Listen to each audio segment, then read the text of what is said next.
Armadas con trompetas, un arca y fe, las tribus de Israel entraron triunfalmente en la tierra prometida. Pero, ¿sucedió realmente así?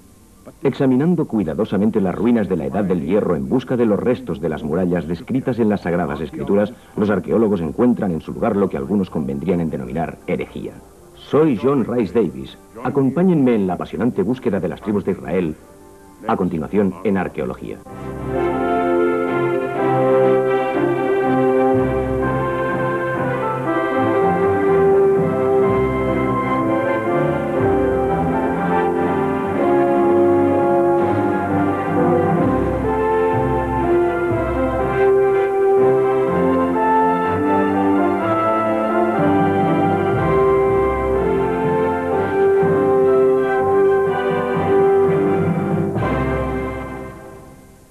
La historia de la conquista de la tierra prometida por los israelitas ha sido siempre considerada tanto por los judíos como por los cristianos como un artículo de fe. La Biblia nos dice cómo los israelitas, conducidos por Josué, cruzaron el río Jordán y derribaron los muros de Jericó con poderosos toques de trompeta. En una rápida sucesión, las ciudades paganas de Canaán cayeron una tras otra ante sus justificados asaltos. Y Josué tomó todas las ciudades de todos sus reyes y las aplastó con la hoja de su espada y las destrozó completamente, como Moisés, siervo del Señor, había ordenado. Así se nos narra este episodio en el relato bíblico. Pero en la actualidad, un gran número de arqueólogos debate la veracidad de cuanto se relata en las Sagradas Escrituras. Sus hallazgos sugieren que las ciudades de Canaán podían haber sido destrozadas antes de los primeros asentamientos israelitas. Que estos se asentaron pacífica y gradualmente. Y que la herejía de las herejías podía ser cierta, que los israelitas no eran más que los mismos campesinos canaanitas. Es posible, pues, que la conquista de la tierra prometida por los israelitas simplemente no haya tenido lugar. ¿Quiénes eran los israelitas? Cuando Jesús de Nazaret predicaba el Evangelio del Nuevo Testamento en Tierra Santa, esas ruinas ya tenían miles de años. Este es el reino de Hazor, todo lo que queda de este poderoso imperio que reinaba en el próximo Oriente 2 milenios antes del nacimiento de Cristo. Y para el mundo antiguo, esta era conocida como la tierra de Canaán. Pero para los hebreos del Viejo Testamento, era la tierra prometida. Hazor ha cautivado al arqueólogo Amon Ben Tor, que sigue en busca de pistas para resolver una vieja cuestión, o mejor dicho, una serie de cuestiones. ¿Quiénes eran los israelitas? ¿De dónde venían? ¿Condujo Josué a un ejército a través del río Jordán para conquistar Canaán, como dice la Biblia? No sé si existió Josué, pero espero encontrar información sobre el periodo en el que se describen tales sucesos, el siglo XI, XII a.C. En esa franja debe aparecer la clave a esta cuestión. Este adobe de aquí es canaanita. Estos bloques de piedra son israelitas, pero de la época de la monarquía. ¿Qué falta en esta secuencia? Tiene que ser Josué o el periodo de Josué. Ben Tor cree que la respuesta puede encontrarse aquí, en el gran palacio canaanita de Hazor. Este es el Hazor canaanita, el líder de todos estos reinos. No hay ningún edificio como este en otro lugar de Hazor, ni en todo el país. Es verdaderamente colosal y yace en su totalidad bajo la superficie en la que nos encontramos en este momento. Esto es canaanita, mira allí, aquello es Ahab, del siglo IX. Eso es del periodo de Salomón, del siglo X. Ahí está el siglo VIII, el periodo de los reyes. Así que podemos observar las etapas correspondientes a Josué, los jueces, los reyes, una encima de la otra. La única que no aparece está entre los israelitas y Josué. Eso es lo que andamos buscando. Ahí están los altos del Golán. Muy controvertidos, ¿no? Creía que estábamos hablando de Josué. Pero en Israel, la historia de Josué no está tan lejana de la controversia actual. La arqueología en Hazor, observable desde estos conflictivos altos, tiene un peso político importante, especialmente en un país donde la reclamación histórica de la tierra es cuestión de guerra y paz. Pues fue aquí donde Josué y los israelitas finalizaron su conquista de la Tierra Santa. Según el Viejo Testamento, pasaron por la espada a todos los que estaban en ella, exterminándolos.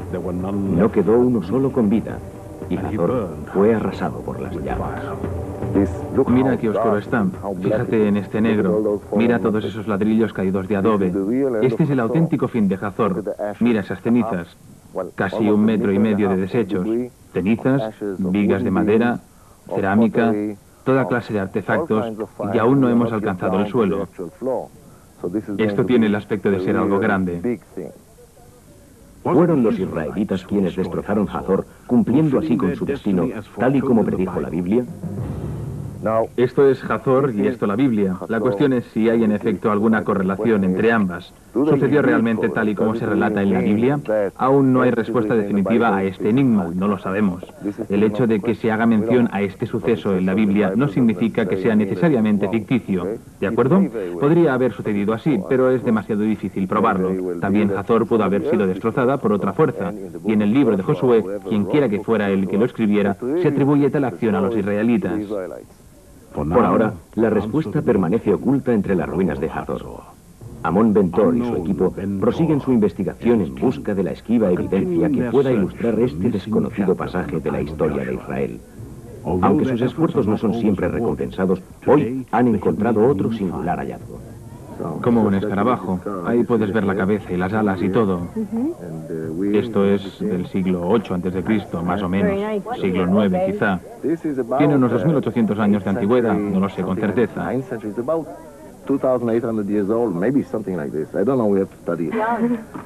Sí, muy reciente, de ayer. Tenemos que estudiarlo. Pertenece al periodo de los reyes de Israel. Eso es israelita, sin duda, pero definitivamente post-Josué. Por desgracia, no es del periodo de Josué. Siguiendo las órdenes de Moisés, Josué atacó. Según las Sagradas Escrituras, la conquista de Canaán fue el último acto de un drama que se inició con el triunfante éxodo desde Egipto. Moisés condujo a las 12 tribus de Israel hacia el desierto. Cuando alcanzaron el monte Sinaí, Moisés subió a la cima para recibir los 10 mandamientos.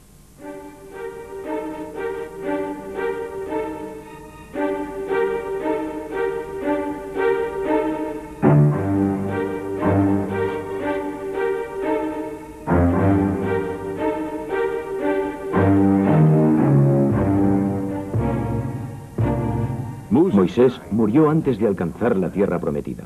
Su siervo Josué condujo a los israelitas a través del río Jordán. En Jericó, el Señor les ordenó marchar alrededor de la ciudad durante 6 días. En el 7º, las trompetas sonaron y los muros de la ciudad cayeron. Durante más de un siglo, los arqueólogos han tratado de verificar si la conquista tuvo lugar tal y como se relata en el libro de Josué. En la actualidad, una nueva generación de arqueólogos israelíes debate la validez del Antiguo Testamento como documento histórico. Israel Finkelstein ha hecho prospecciones en cientos de antiguos asentamientos en todo Israel. Cree que la batalla de Jericó no tuvo lugar. La teoría de la conquista de Jericó fue definitivamente descartada hace ya unos años. Yo creo que es un proceso de 30 o 50 años de excavaciones. Las excavaciones en los yacimientos que se mencionan en la Biblia con relación a la conquista revelan que o bien dichos yacimientos no estaban habitados en ese periodo o que la desaparición de los canaanitas fue un proceso gradual y que se prolongó durante unos 150 años. En resumen, su desaparición no fue producto de una fugaz campaña militar ni tuvo lugar en un breve intervalo de tiempo. Si la conquista de Canaán por Josué es un mito, ¿cómo alcanzaron entonces los israelitas la tierra prometida?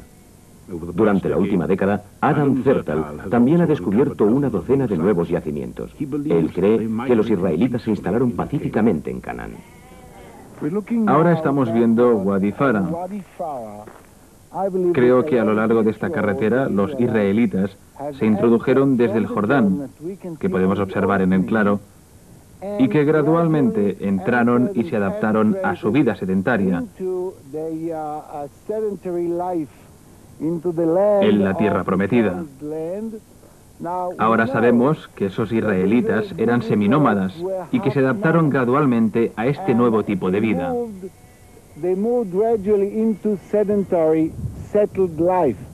Zertal está convencido de que los israelitas eran originariamente nómadas que llegaron a estas tierras a través del río Jordán y se asentaron alrededor de Wadi Fara, la única fuente de agua perenne en toda la región.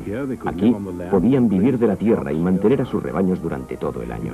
Finalmente, abandonaron sus tiendas por estructuras más permanentes, como estas sencillas estructuras de adobe que se encuentran únicamente en Wadi Fara.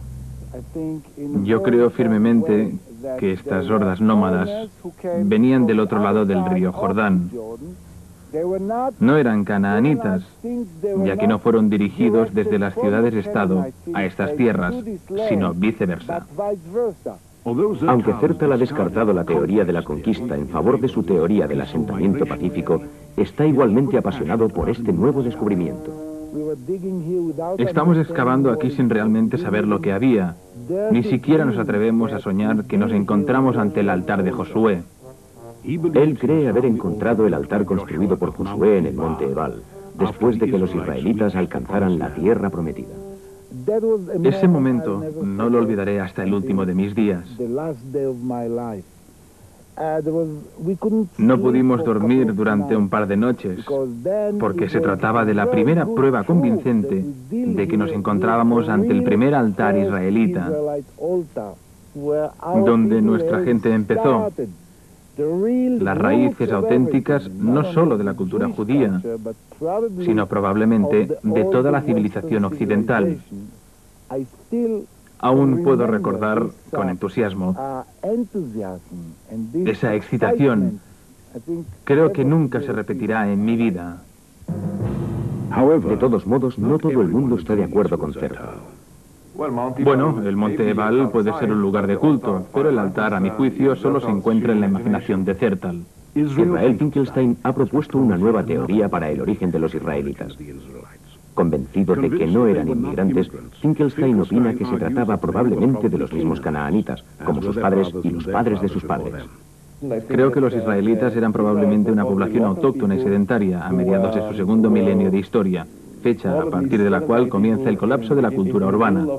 Esta situación conduce a un proceso de nomadización y tras unos pocos siglos se inicia de nuevo la resedentarización. En cierta manera ellos eran canaanitas porque vivieron en Canaán en el segundo milenio antes de Cristo. Y para Amichai Mazar, las pistas sobre el origen canaanita de los israelitas a veces proceden de fuentes insospechadas. Este pequeño toro de bronce procede de una colección de antigüedades de un kibutz. Fue encontrado por un soldado durante la realización de unas maniobras en el norte de las montañas de Samaria, no muy lejos del Shechem, al norte del Shechem bíblico. Fue encontrado en una montaña y se mostró el lugar donde exactamente se encontró.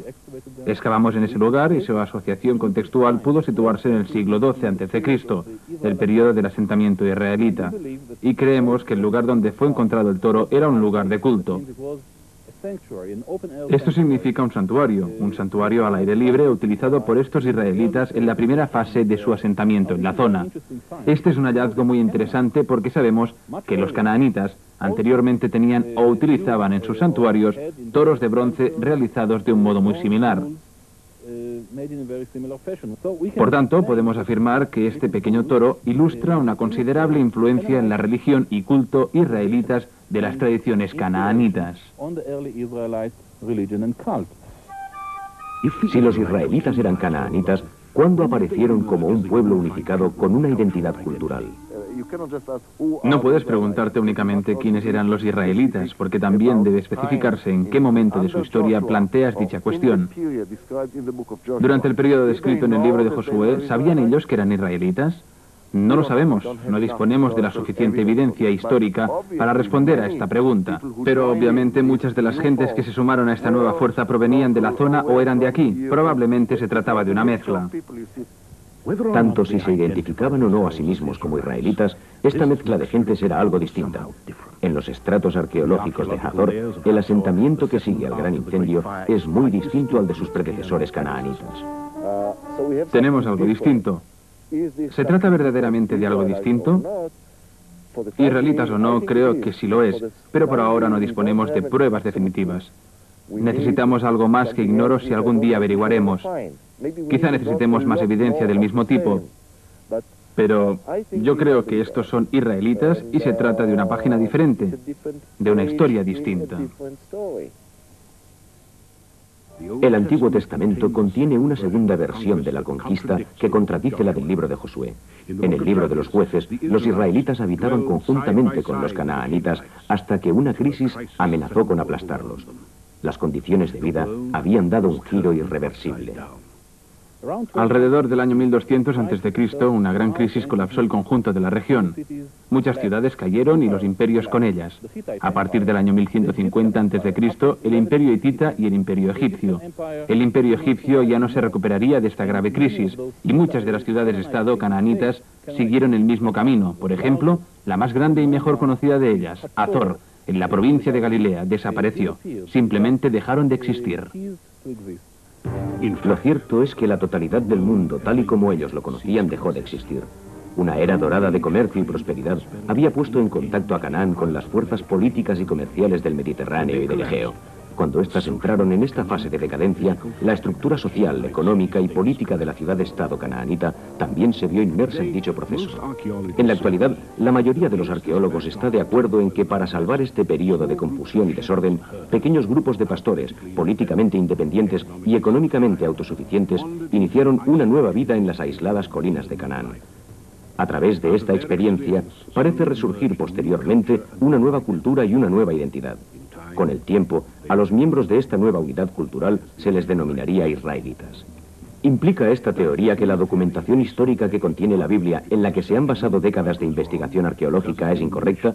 ¿Perjudica ello la leyenda que ha sustentado el ideal de la nación israelí durante siglos? Quizá nos ofrezca una nueva perspectiva. Tenemos que comprender que la Biblia no es una fuente para describir los orígenes de Israel, por la simple razón de que la narrativa bíblica fue recopilada, al menos parcialmente, o incluso escrita en Jerusalén en el siglo VII a.C., y de muchas maneras refleja las ideas, la ideología y los problemas políticos y económicos de las gentes de Jerusalén en el siglo VII a.C., lo cual significa que su realización se llevó a cabo 5 siglos más tarde, después de que tales supuestos acontecimientos tuvieran lugar. Todo depende de cómo se interprete la Biblia. Se han hecho lecturas muy distintas de las Sagradas Escrituras. Naturalmente, los fundamentalistas, tanto los cristianos como los judíos ortodoxos, ven en la Biblia la palabra de Dios y aceptan el relato como la historia auténtica. Por otro lado, hay también algunos especialistas críticos que desde finales del siglo XIX hasta la actualidad han señalado la naturaleza ficticia de esta creación literaria. La arqueología no pretende, sin embargo, probar ni desaprobar cuanto se relata en ella. Es decir, la Biblia, como libro, fruto de una inspiración divina, no precisa de ninguna aprobación. El profesor Aviram Buran es un veterano arqueólogo que inició sus investigaciones en la región antes de que Israel se constituyera en Estado. En la actualidad, enseña arqueología bíblica en la Facultad de la Unión Hebrea de Jerusalén. Toma como ejemplo Jericó. ¿Cuántos artículos y libros se han escrito sobre el derrumbamiento de los muros de la ciudad? En este momento ni siquiera sé si tiene alguna importancia. Tiene que haber algún otro elemento histórico en esta historia, pero ignoramos cuál de los niveles de ocupación de Jericó puede asociarse a este. Tampoco sabemos con exactitud cuándo tuvo lugar, pero lo que sí es evidente es que el mito de Jericó ha alimentado el sentimiento nacionalista de los israelitas y de los judíos durante miles de años. Pero para Adam Zertal, cada capítulo y cada verso del Antiguo Testamento está indiscutiblemente grabado en las ruinas. El debate no puede revelar si los israelitas eran israelitas, porque la identidad israelita aquí es suficientemente conspicua, como demuestran las coincidencias historiográficas entre la Biblia y el templo tardío de Jerusalén. En Tierra Santa, la arqueología bíblica a menudo refleja tanto ansias actuales como antiguas verdades. ¿Cómo puede relacionarse la arqueología, la cultura material, a los relatos bíblicos? He aquí una cuestión de capital importancia. En general, no puede responderse a esta pregunta. Debe precisarse quién es el destinatario de la respuesta. Hay gente que, por razones de diversa naturaleza, necesita establecer una inequívoca correlación entre el registro arqueológico y las narraciones bíblicas para, de este modo, poder justificar sus creencias, para tratar de reforzar su identidad nacional y para reconstruir y legitimar su mítico árbol genealógico. La gente necesita creer en ese vínculo. Otros, sin embargo, no sentimos esa acuciante necesidad. No necesito leer un capítulo de la Biblia y luego salir corriendo al campo para comprobar su veracidad. Mi identidad como israelí no creo que tenga nada que ver con cualquier teoría sobre el libro de Josué. Para algunos es importante, para otros no lo es. Desde una perspectiva más amplia, sin embargo, la arqueología puede en muchos casos servir a la nación a lo largo de su historia. Cuando se me educó hace ya 30 años, recuerdo que crecí escuchando las narraciones de Canaán y la exterminación de sus habitantes, y no estoy seguro de que esta sea la manera de enfocar las cosas en la actualidad. Es importante para nosotros en Israel conservar el recuerdo de esas enseñanzas tradicionales por la experiencia que podemos obtener para enriquecer y dar forma a nuestros valores culturales y nacionales, en el sentido de que nos enseñan cómo convivir con nuestros vecinos. Los actuales conflictos que sacuden violentamente la estabilidad del Próximo Oriente adquieren un nuevo matiz con la nueva información arqueológica que ilustra el origen de tales problemas. La arqueología, en lugar de destruir este mito, ha enriquecido este épico relato de lucha y supervivencia que continúa amenazando el panorama político del Israel actual. En otros tiempos, la mera sugerencia de que los israelitas eran descendientes de los canaanitas le hubiera acarreado al autor una lapidación pública. Sin embargo, en la atemporal interacción de la ciencia y la religión, la herejía de una era es frecuentemente sucedida por el artículo de fe de otra. Quizá en el futuro, la visión de los israelitas como canaanitas no será tan conflictiva como la de la teoría de la evolución. Parece que la tenemos aquí. Es una especie de trinidad pagana. La arqueología, la Biblia y la política.